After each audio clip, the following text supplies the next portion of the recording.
Rahul గాంధీపై BJP నేత చేసిన అనుచిత వ్యాఖ్యలకు నిరసనగా కాంగ్రెస్ శ్రేణులు ఆందోళన నిర్వహించారు. ఆదిలాబాద్ జిల్లా ఉట్నూరులో బీజేపీ శివసేన నాయకుల దిష్టి బొమ్మలను దగ్ధం చేశారు. బీజేపీ నేతల వ్యాఖ్యలపై ఆ పార్టీ అధిష్టానం ఎందుకు చర్యలు తీసుకోవడం లేదన్నారు ఖానాపూర్ ఎమ్మెల్యే పటేల్. అనుచిత వ్యాఖ్యలు చేసిన బీజేపీ నేతలపై కేసులు నమోదు చేయాలని డిమాండ్ చేశారు.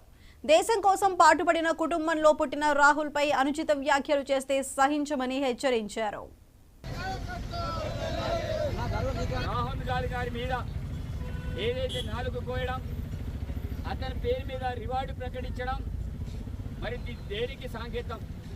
మరి రాహుల్ గాంధీ గారి కుటుంబం గురించి ఈరోజు భారతదేశంలోనే కాదు, ప్రపంచంలోనే అందరికీ తెలుసు. వాళ్ళ కుటుంబం భారతదేశం కోసం ఏం చేసింది, వారి కుటుంబం దేశం కోసం ఏ రకంగా ప్రాణాలు అర్పించింది.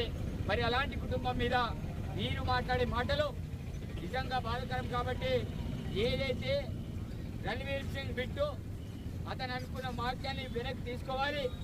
తప్పకుండా వెనక్కి తీసుకోకపోతే తప్పకుండా మేము కూడా ప్రకటిస్తున్నాం.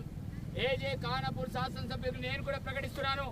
అతని తలని ఎవరైతే తీసుకొస్తారో మా నాన్న సంపాదించిన భూమి 1 ఎకరం 38 గుంటలు నేను కూడా రాసిస్తా. ఎవరైనా తీసుకురావాలి. ఉన్నటువంటి ఆస్తి అదే, నాకున్న ఆస్తిని, మా నాన్నకున్న ఆస్తిని రాసేయడం నేను కూడా ప్రకటిస్తున్నాను. కాబట్టి అట్లాంటి విషపూరితమైన ప్రకటన చేయడం నిజంగా సిగ్గుచేటు.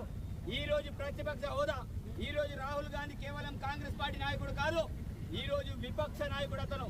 ఈరోజు ప్రతిపక్షం మీద ప్రజల పక్షాన మాట్లాడడానికి ఈరోజు మరి దేశంలో ఎంపీలందరూ కూడా ఈరోజు అవకాశం కల్పించడం రాహుల్ గాంధీ ఈరోజు ఒక ప్రోటోకాల్ హోదాలో ఈరోజు రాహుల్ గాంధీ గారు ఉన్నారు.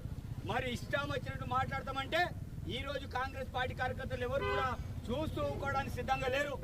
ఈరోజు బీజేపీ నాయకులారా, మీకు చీము నెత్తురు ఉంటే నిజంగా ఇట్లాంటి మత విద్వేషాలు రెచ్చగొట్టడం కాదు. ఈరోజు మీకు తెలవాలి, భారతదేశం అంటే భిన్నత్వంలో ఏకత్వం. భారతదేశం అంటే భిన్న కులాలు ఉంటాయి, భిన్న మతాలు ఉంటాయి. సిక్కులు కావచ్చు, ముస్లింలు కావచ్చు, హిందువులు కావచ్చు, అదేవిధంగా క్రిస్టియన్లు కావచ్చు.